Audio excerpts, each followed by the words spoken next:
You're listening to the TruTalk podcast. In today's episode, we've got Jill Miller and Stevee Baskerville of the Miller Baskerville Team of Helen Adams Realty.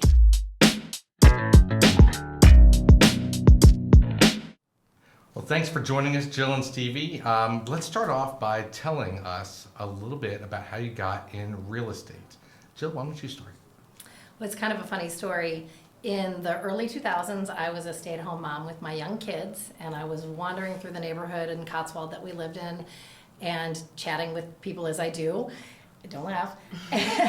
And several times they would say, I'm looking for this house.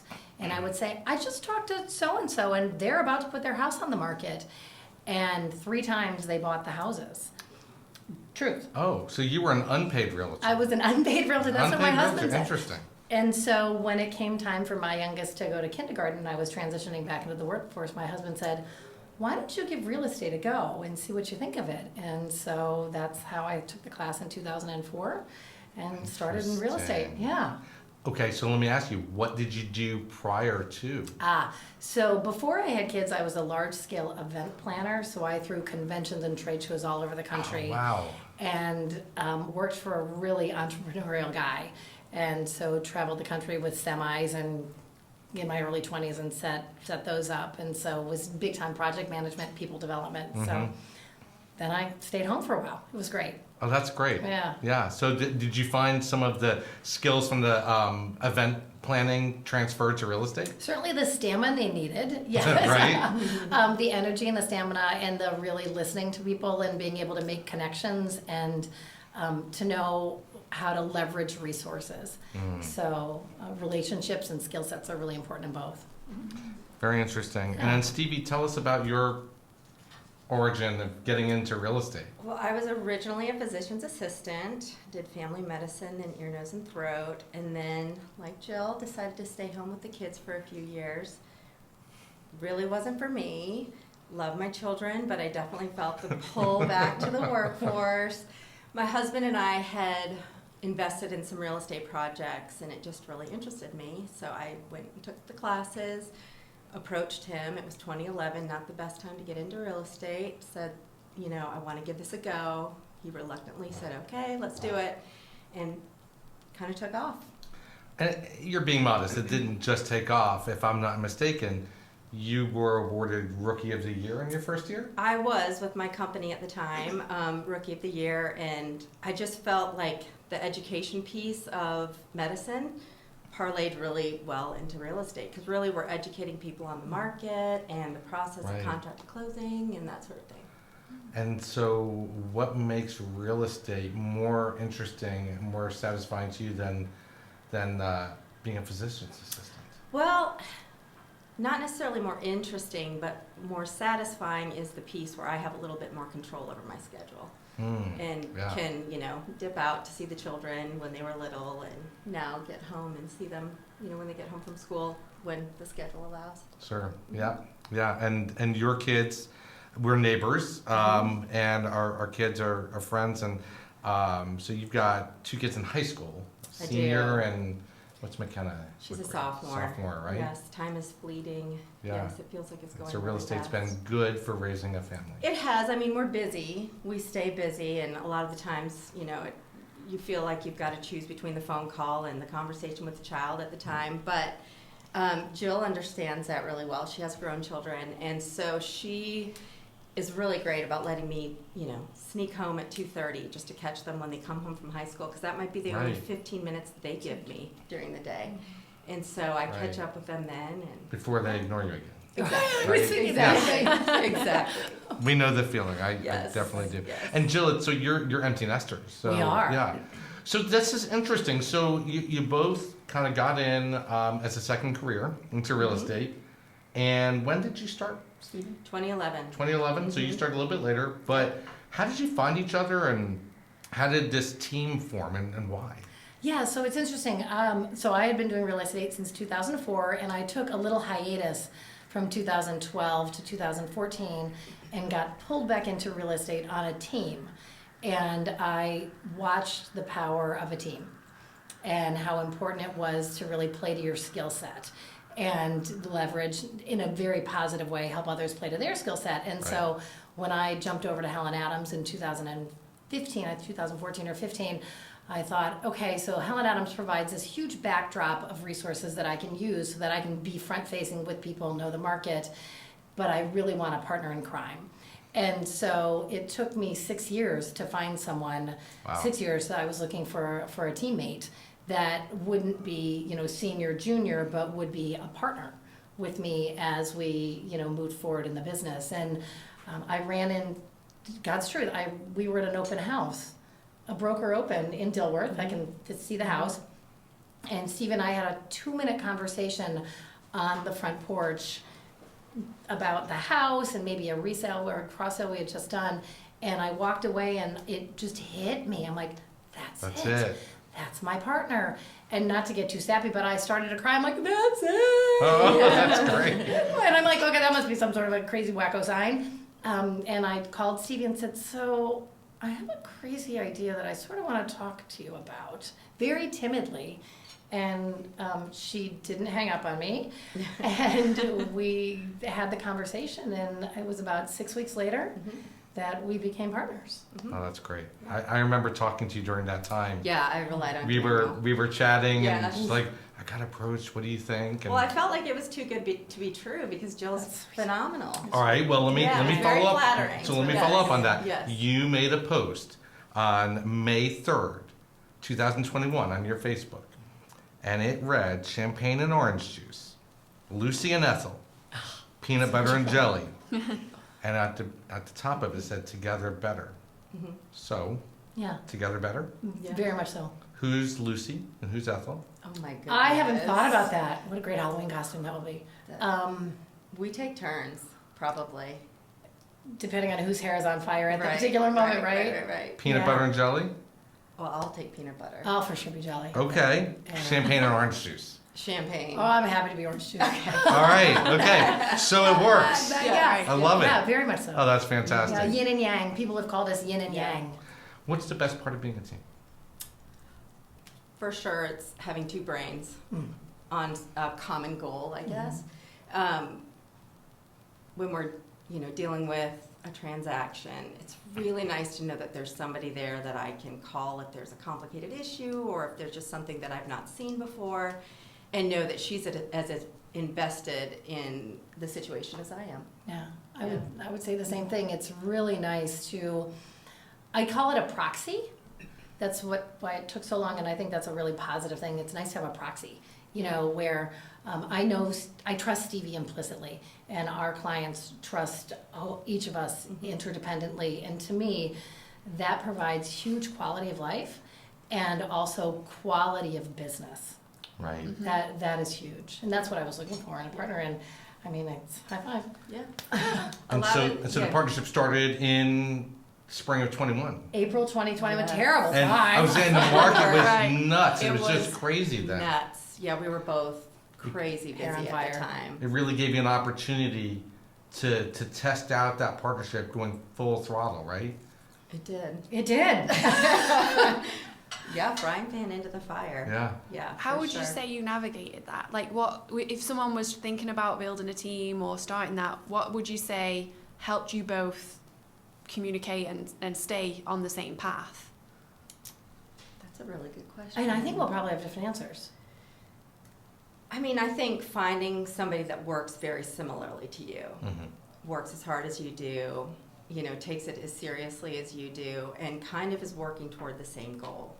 If you have those things, it kind of works itself out. I mean, we definitely have caught our stride over the past several months because it was a little trial and error. I don't know that you can have a perfect formula going in. You just kind of work it out as you go.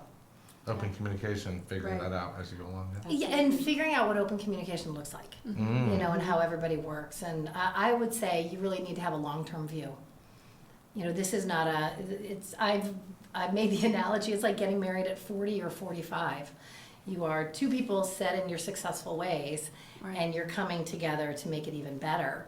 And to do that, there's certainly bumps. And if there are not bumps, it's probably not the right partnership. Right. It's how you work through the bumps that That's right. matters. That's right. Yeah. You mentioned Helen Adams, and you talk about the team. Why Helen Adams? Because you could take this team anywhere. Mhm. What's so special about the broader team of Helen Adams? It's just a fantastic company. I mean, I was at a different firm before, loved my old firm as well. Every time I had a cross sale with a Helen Adams agent, the level of professionalism and also just courtesy and, just the way they treat people in a way that it just really stands out. And then you meet the Adams family and it warms your heart. I mean, they really are truly a family business, and they really care about all the agents there as if we are part of their family. You hear that, and you're like, that can't really be true, but it actually was true. I mean, that's been probably, second to Jill, that's been a very pleasant part of the transition, I Sure. would say. One of my favorite parts of the transition. That's awesome to hear you Yeah. say that. Yeah. I would summarize it by saying they are as invested in our success as we are in our client success. And so to be at a firm where every time there is a desire, a need that's meaningful, that helps us do business better, they really research it. They try to enable us to be front-facing with our clients well, through data, through marketing, through amazing stats, through it's such a family feel. It's It very is. cozy. But It the is. support, I've been to yeah. your office, and I feel that every time. You definitely feel a sense of a deep sense of community Right. versus a corporate environment. But yet you have the support of Right. a very professional organization. Absolutely. And there's a ton of real estate that goes through that office. Excuse me. Jeff threw out some stats just a couple weeks ago, and we are the highest volume independent agency in Charlotte. So Very interesting. which is very interesting, and I didn't know. We all just sort of put our heads down and plow. And to find out that I'm like, well, I'm not surprised, and it's great to know. Yeah. And it shows in the agents. Well, I'm sure that's in no small part due to the Miller Baskerville team being a part of it. Yeah. And other good teams, really, because yeah. the brand does attract like-minded agents and Yeah. professionals. So, Yes, yeah, for it's sure. great. For sure. It's great. How would you say that you've created this team, you've built it big? What would you say you do to help each other be better? That's an awesome question. That's a really good question. Well, I'll go. Okay.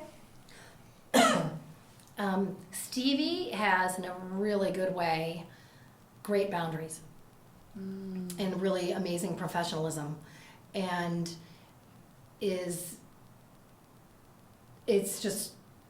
wonderful how she approaches life and business and our partnership and our clients with intense loyalty and also a respect for who they are and who she is. And real estate can run you over, Yeah. right? And she is so good for me in saying, no, you're good. Stop. Or I'm going to stop, which then allows me to stop. And that's a huge compliment, so please take it for what it is. It's really wonderful. And I respect her so much and how she runs her business and manages her life and does business and is as a human being. It's just great.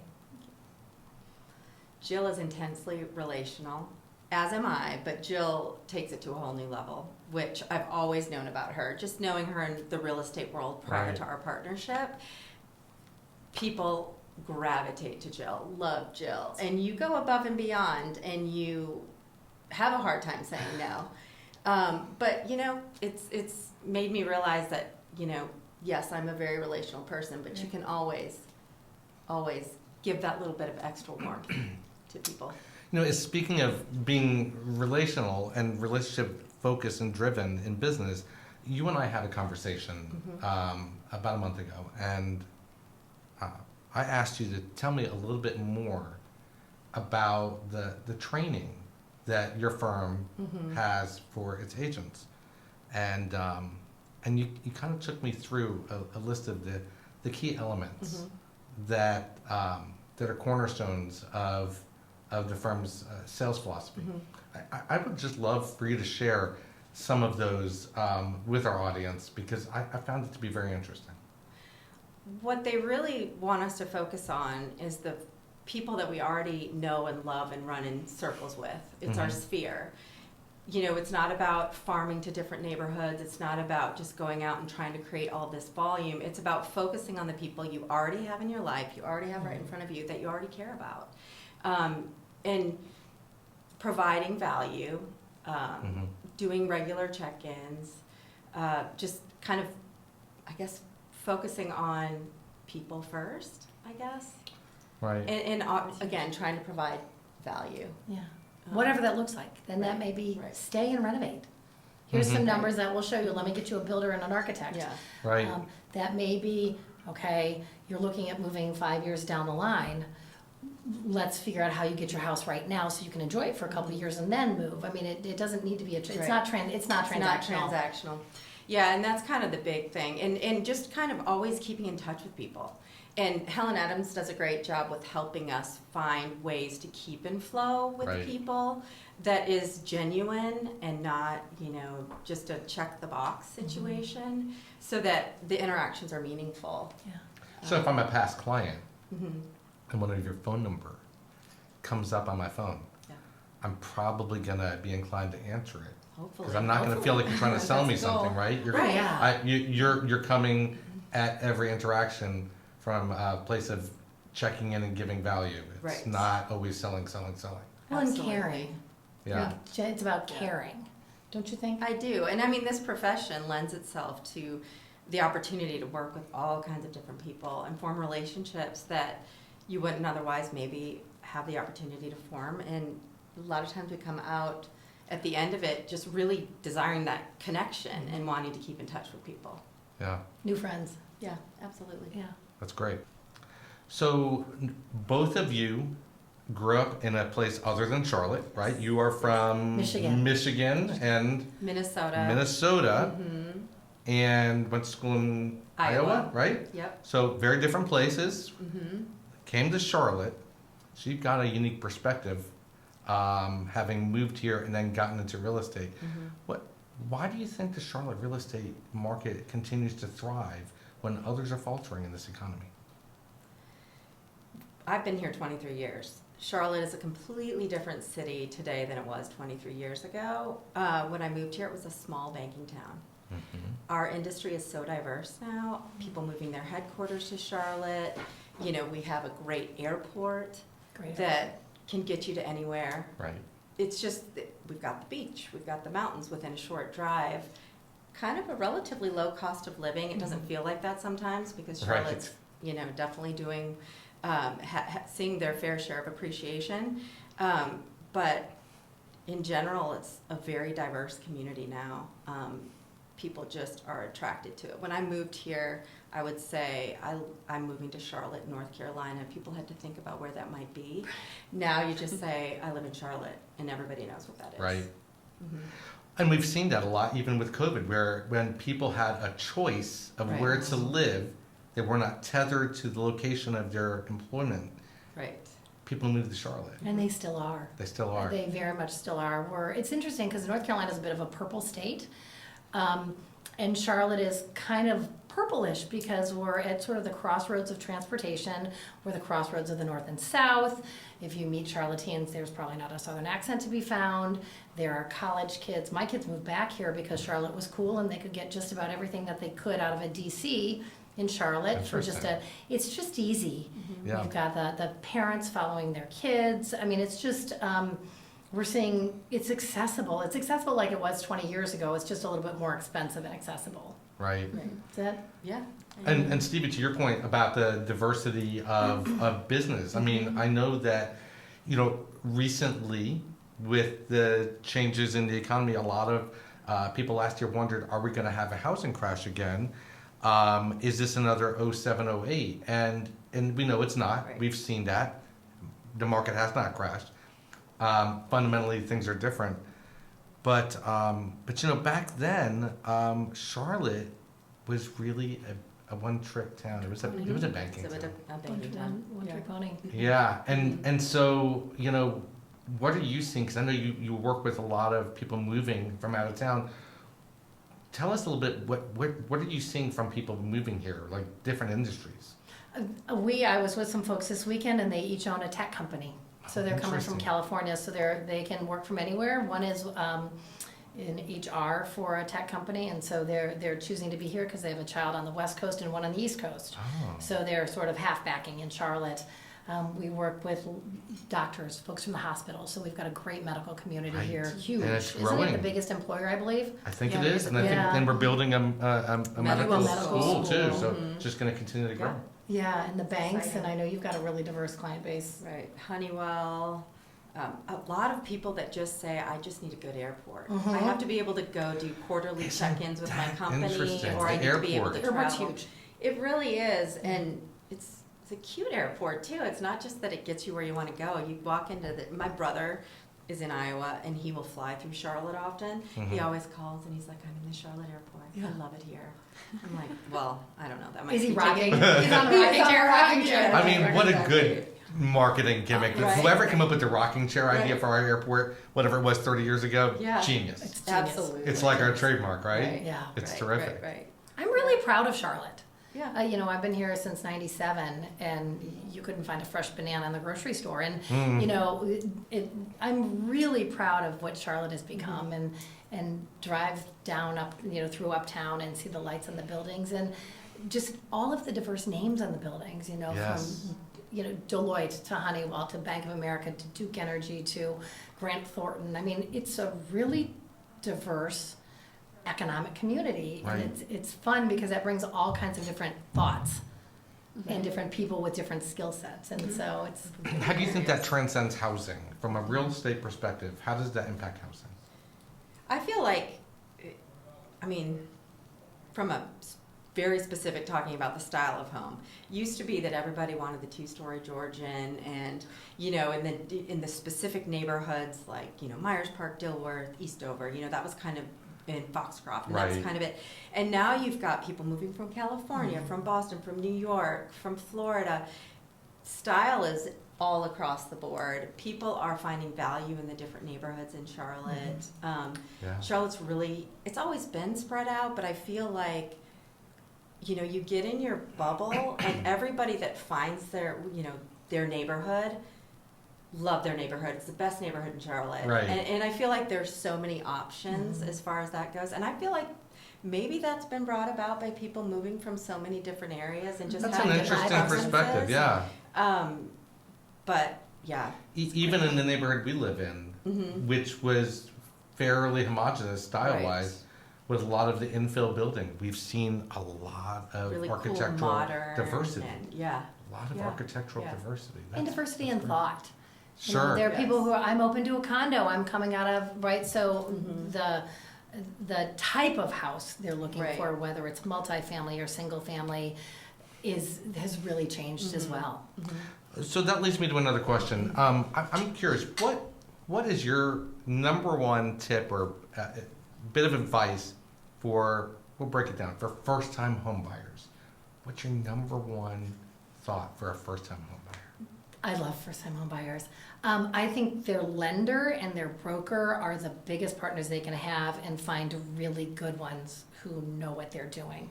Because I really feel like buying a house is, you got to put your team together, and we're coaches.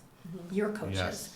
Especially in a competitive marketplace, and it's coaching how to win the house, but also how to win your goals. So are you going to be there 2 years? Are you going to be there 10 years? What are your goals? And then put these two pieces together to coach you how to do that. Yep. That would be my advice to first-time Yeah. home buyers. Yeah, we always say we do first-time home buyer seminars. And when we do them, we tell people, the less experienced you are, the more experienced you need your agent to be. It's a great Right. point. It's a really Yeah. good point. What about you? I agree with that. You kind of gave the perfect answer. Oh, thanks. Didn't mean That to. was really good. Another thing is, what lifestyle do you want to have? You know, do you want to still be able to go out in South End? Do you want to be able to get an Uber into downtown and go to a show? Do you want to have a more suburban lifestyle? Do you, you know, those things, I think some people get, you know, first-time home buyers especially might get caught up in the what does the house look like and what is it, and forget, you know, it's more about your lifestyle. Right. You know, you don't want to give up your lifestyle for a house. Yes. That's interesting because I think a lot of Definitely. first-time home buyers are afraid of the commitment, but maybe it's not necessarily the commitment. It's changing their lifestyle. That's right. I think you're onto something. That's right. That's a great point. And it takes a while. Yeah. Fully vet your options. Right. Yes. The only mistake you can make is not garnering enough information. Right. Yeah, I call it kicking tires. Yeah. I don't want a new home buyer to buy the first thing that they see. Sure. And, you know, I'd rather show them 20, 30 houses and make sure that it's the right fit. And you don't mind doing it. Of course not. Yeah. No, that's all part of the process. But they also need to take responsibility for themselves. You know, Right. we are, you know, I mean, we're parents, right? So we're pretty good at saying, you know, this is a partnership and our best use is in a house that you already know, you've been in the neighborhood, and, you know, if you don't like split levels, we're not gonna go see a split level. Let's go Yeah. see something that is an option for you, location and neighborhood wise, and then use us to help you make a good decision, vetting it out a little bit. Yeah. So they gotta take some responsibility Sure. for that too. Okay, so you say we're parents. They got to take some responsibility. This reminds me of a great story. I was going to ask you to share your funniest stories in real estate. Okay, but I'm going to ask you to tell a specific one, Stevie. Amazing. This was a story of a young man, Yes. a tech guy, a computer programmer, if I'm not mistaken. Well, he actually Buying works his first for home? Train Heating and Air Conditioning. Okay. An engineer. Okay. Oh, engineer. Okay. An engineer. Yeah, super smart guy, really awesome to work with. But it came time to closing, and I was walking him through the wire process. You have to contact your bank and give wiring instructions, Right. which you can typically do from your phone or online. He didn't feel comfortable with that, wanted to go to the bank. I'm like, that's absolutely fine if that makes you feel better. And he's like, could you drive me to the bank? I'm like, okay, we can drive you to the bank. So we drive to the bank. We get in the parking lot. I'm like, okay. He goes, can you come in with me? And I said, you know what? You've got this. And I just said, you've got to walk in and you hand them this and you tell them this and you I have love them it. call and verify. And he's like, really? I'm like, yes, you can do this. And he comes back into the car and 5 minutes later and he's like, yes. I did it. Oh, that's amazing. Yeah. That's That's a so life funny. skill. I love it. That's great. also a testament to how Yeah. much you are an advisor and they feel comfortable to Right. see you that way. Yes. Because, you know, not many people would be like, oh, I'll ask my realtor that. Right. And It's a that's- huge yeah. privilege. It Yeah. really is. It really is. Yeah, that's a great story. Jill, what's your funniest story in real estate? Well, this is a cringe-worthy story, but I'm probably one of many real estate brokers who have cringe-worthy stories. I was showing a house to a client, and it was a beautiful house, and we were about to go up in the attic. And so I reach up and I get the attic handle and I pull it down and I look, and these stairs. Oh, gosh. Lauren is cringing right now. Ouch. It is Chevy Chase 101, right? Wow. Christmas vacation. These stairs come, they go boom. And they threw me, this is where it gets funny, truly threw me across the hallway. And my client, who was so sweet, he's like, oh my gosh, are you okay? He's like, I have to sit down. I'm like, me too. He's like, are you okay? I'm like, yeah, I think it's broken, but let's go check out the attic. So we stayed there for a couple minutes, and it was awful and hilarious, and he didn't buy the house, but we were joking about, he's like, well, I better buy Well, this who house. wants I'm like, attack no, let's not stairs? buy the house. Right, What? right. Exactly. Attack stairs. So, Yes. I mean, that was probably my funniest story, because Oh, the wow. reaction on the spot was, oh no, are you okay? Okay, I have to sit down. Right? Yeah. Yes, Oh, it's that's funny. He had to sit down. I love that. It was funny. That is good. All right, so I asked you about first-time home buyers. Tell us, for someone who already owns a home, they're thinking about moving. What is your best advice for getting ready to move, or what any preparations for the house or thoughts about the process? Like, what do you advise move-up buyers? I would say two things. Figure out what a win looks like when you're moving. So, I mean, it's really goal setting, because you're not going to move unless... What do you mean by that? Well, you're moving for a reason. Mm-hmm. So you're either maximizing value, you're going to a different location and spot, you're downsizing, who knows? Figure out what your win looks like, and then we're shooting towards the win. Okay, so that's like from the personal side of things, from their goal setting side of things. And then the house, I want to say the house is kind of easy. Right. Because it's just taking care of deferred maintenance and buttoning the house up, making improvements that are needed that are going to maximize your value. And that's kind of what a win looks like. If you want to get out fast, we don't have time to do counters and cabinets, Right. right? But we can declutter and stage. So whatever their win will help us determine how they get ready. Kind of a roundabout answer. Stevie will be more Yeah. succinct. Being honest about the goals, right? Right. huge. No, that's great. And understanding them. That's great, but starting a little bit earlier, probably. I mean, sometimes we get the call that, people are like, oh, we saw this house come on the market. Can you show it to us? We love it. We want to buy it. Now let's get our house on the market. That's a different process than somebody who's saying, I think we'd like to move to a property that has more land. Right. So we have a little time and we go in and we really take a really deep walk through of the house. Right.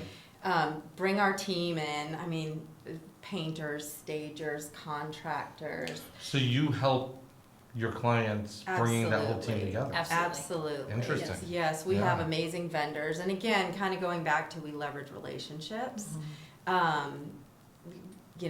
Being experienced, both of us, we have a pretty long, extensive list of, who Good people. who we like to work with. So our clients can kind of benefit Absolutely. on Yeah. that. And work together to get it ready. And our goal is to make it as easy as possible on a seller, even though, selling is It's some hard. work. Moving is Yeah. hard. So how do we It's make some it as work. easy as possible, mentally and physically, Right. and as rewarding financially Right. as we can? That's the goal. And treating it like an investment. I mean, this is an investment for them. Okay, so let me ask you, if I said I want to move, I've lived in my house for 10 years, and I don't need to move immediately. I'm thinking 3 to 6 month timeline. What is that? What are the number one things? You haven't seen my house, Right. but let's say, what is the number one thing that you advise clients to do that if they do, that will optimize the value of their home? You got to get it looking good. If it's broken, fix it Yes. and make it so that when people walk in the door, they go, I feel safe buying this house. If it's broken, fix it. If it's I like broken, it. fix it, for sure, and do that now. And then put yourself in the buyer's position. If you were to walk into your house, would you buy it? Yeah. That's so important because our contract, puts people in a financial situation immediately. So if they walk into your house, for buyers. for buyers, Yeah. if they feel safe buying it, touch up paint, clean things, declutter. If it fix the breaks, I think those are two things. Fix it and make it look nice. Those are the most important things. What to about do. colors? I like purple and green and orange White. paint. Paint it white. Paint it white. Paint it white. Yeah, and don't assume since it's a seller's market, your house is going to sell itself. Right. Because it might sell itself, but you might not get the most money. It might not sell as quickly. You might have to deal with pickier buyers, that sort of thing. So don't just assume since it's such a strong seller's market that it's just Sure. going to fly off the market without a little bit of effort. And you're marketing for the internet.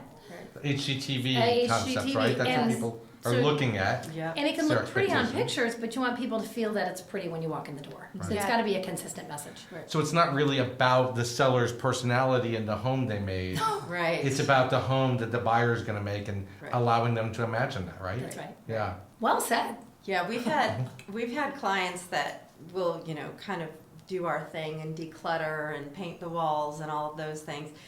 And they say, oh, it's so boring because it kind of took them out of it. And that is, we just have to preface it up front. Like, we're going to take your personality out of it a little bit just so that it can appeal to the broader market. Is that hard? Do you find people have a struggle with that? It's relational. Yeah. You set the expectation up front that I Sure. love your style, you have amazing style. Right. We've got to make it neutral. Let's put it into the storage unit Right. and take it to the next house. I know this. I've Yeah. got a good friend that you helped Yes. with her home selling recently, and she has a particularly An amazing unique, sense of Great, style. eclectic, yeah. great Love style. her style. But even there, as Instagram worthy as Right. many of her pictures are of Right. her house, you made her take a lot of it out. We did, but yet there is a design element to it too. But it worked. It did work. It worked really well. You got first person to watch your house bought it forever ask, so Right. it worked. Yeah, it did work. And she listened. It did work. And she listened. So that worked. That's And great. she still was Yeah. able to keep some of her style, Right. just not all of her style. Yes, yeah. Exactly. A great Interesting. stager once said, it's about making it a sellable product. It was a Yeah. home, Yes, now it's a product. that's right. Right. Ooh, That's a good- interesting. That's a good way to put Yeah. it. Yeah. And putting Yeah. that in the seller's mind helps them disconnect a little bit. Yeah, 'cause and it's- disconnecting while you're selling your house is a good thing. Right. Especially if it's a family home and That's right. it's all those memories and Right. Yeah. And at the same time, when we bring in stagers, we do want it to look designed and not just staged. Mm. There is a Yes. difference. Yeah. You want it to feel like it's a designed house Oh, interesting. and not just staged. I've never thought about that design, not just well, age. people Yeah. want to feel like they could live there, right? That's so right. you Right. leave things open or what, so it's Right. like, oh, I could grill there. That's right. Yes, exactly. How will I live in this home? Yeah. So what do you think, we talked all about the relationships, we talked about the support of a great company, we talked about all these things, but we're in a world where there's a lot of self-service and digitizing and AI and all these different things. What do you see the future of real estate being a full-service real estate firm in an age of self-service? That's a great question, and it's one we've sort of been noodling around the industry for the last 10 years, right? With these iBuyers and whatnot. And I think that I know residential real estate is relational, and these are people's homes, and they're their lives. Right. And they're where they're gonna make pancakes on a Saturday morning, and where they're gonna have their kids come home from college, or where they're gonna transition out of after 74 years. And a computer can't do that, nor can they can, it will just create, there will be a different outcome. And I do think residential real estate will always remain intensely relational. We need to look at our jobs differently, and I think that's what we were alluding to with Helen Adams. We're consultants and we're advisors, and real estate is our means to do that. And that's how we approach our business, and hopefully that's what the future of real estate's gonna be. I hope, that's how our real estate is. Sure. Right. And will hopefully remain long into the future. Industry-wide, I think there will probably be some commission changes. Mhm. I think there will probably be some folks that still want to use the hands-off approach to it, but then Stevee's still gonna be driving somebody to the bank. Exactly. There will Yeah. always be Right. somebody that wants the level of service where they really are cared for the way we care for people. It's that balance between the stager wanting to make a home a product and a real estate advisor helping teach their client how to wire funds How to wire money. to buy their home, right? Yeah. Right. Yeah, interesting. So what's the future of the Miller Baskerville team? What do you think? Oh, gosh. We're just getting started. I love that you say that. Yeah, we've definitely, it'll be 2 years in April. And, the first several months, it was like hair on fire. We were both just very busy trying to say, okay, let's figure out how to meld these businesses. And we've caught our stride. We've got our processes in place. We are very busy agents, but have the capacity to do so much more. And we really like each other. Yes. That helps. It Well, does. no, it actually really. That's good. To 40-year-old. Right. Although I'm not, but Yeah. we really respect each other a lot, and our clients respect one another. Themselves, and so, as you were saying, Yeah. Just hit getting our stride started. and Yeah. ready to So, move forward so and I'm grow. hearing growth. Yeah. I'm Yeah. A hearing team in the future. big things to come from Miller Yes. Baskerville. We talk about it. Yeah, definitely. I think, that's the goal, is to sustain this level and just keep, servicing our clients and growing our business.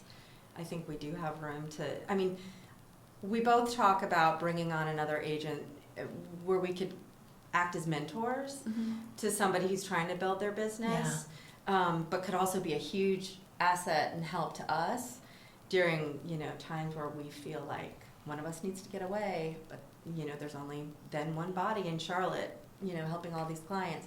So there is thought about adding more folks, but not just in we need to, have some help on the weekends, but more, we want to help somebody else build their business. That's great. It's really rewarding that way, and it's fun, and that way we can help more people better, Right. right? And I think that would be. And it's just figuring out the best timing for that and how to do that. And it took 6 years. That's right. Yeah. So it'd be- Yeah. Yeah. Well, you So said we'll you're see. taking a long view on things. Yeah, very much so. Yeah. Yeah, very much so. So if people want to find you, where would they go to find you? Vic's gym. I'm just kidding. Really early I knew for you'd her. love that. Yeah. MillerBaskerville.com. MillerBaskerville.com. MillerBaskerville.com. So you say you like to go to the gym early. What does a day in the life of you look like? Jill, why don't you go first? So I need to give Stevie big props for the gym. Mm-hmm. She loves this place and has turned me on to it, and I'm now addicted to. And so I will get up. My husband's alarm goes off at about 4:40, and he's out the door at 5:15. No, it's so good because he starts the coffee. Nothing's good at 4. It's the best thing. I know. And then I'm out the door around 5:25, headed to the gym and home by 7. Wow. And then, I mean, it's walk the dog morning routine, and with people or in meetings or trolling through MLS by 9. And then the day really looks like a heavenly day for me would be, I'm doing a little bit of, in the computer work in the morning, and then with people in the afternoon, whether that's a lunch, showing properties, negotiating repairs, putting things under contract. And there's a little bit of all of that in every day. Sure. And that's what mine looks like. And then I'm empty nester, so I don't have the stop Yeah. or the interlude of teenagers. You don't have the boundaries, I heard. Yeah, I don't have the boundaries. Yeah. I don't have the boundaries, so I Right. really appreciate Stevie's, honestly. But we'll have dinner together, and we're really boring, and read a book and go to bed. All right. You know? Hardly. Oh, well, They live a very active social life. I wake up and see the kids off to school. They You still drive get up and see them before they go to school? I We do. stopped doing that I years do. ago. I feel Matt like doesn't. Now I feel like a bad father. No, Matt doesn't. Are you Okay, kidding all me? right. No. Makes me feel bad. But we have a routine where McKenna pushes the coffee button in the morning so that when I wake up 15 minutes later, I have my coffee. That's amazing. That's so nice. And Great then they training. grunt at me as they walk out the door. They grunt at you. I might get an "I love you, Mom," and I I'll love say that. "Have a great day." And then I head to the gym. So Jill and I are like passing each other. She's leaving, I'm getting there. That's great. Again, sometimes get we leave into- keys for each other. Right. Get into emails, check in with our assistant several times throughout the day. Usually we're client facing from about 10 till 3, and then maybe again in the evening for showings and that sort of thing. You start out with a schedule obviously every day, but this is a business that kind of takes you, you have to go kind of where the day takes you, and then you finish up at the end of the day and look at your to-do list and finish what you didn't get to. And I do try to get home at 2:30 when the kids get home to get my 15 minutes, Mm-hmm. and then back at it. Yeah, Jill's really good at respecting that time, Oh, thanks. which is nice, because it's not much longer, and I will be an empty nester. Gotta grab Yes. them while you can. So, yeah, absolutely. For sure. So, Well, thanks for joining us today. It's been terrific. Thank Oh, you. thank you so much.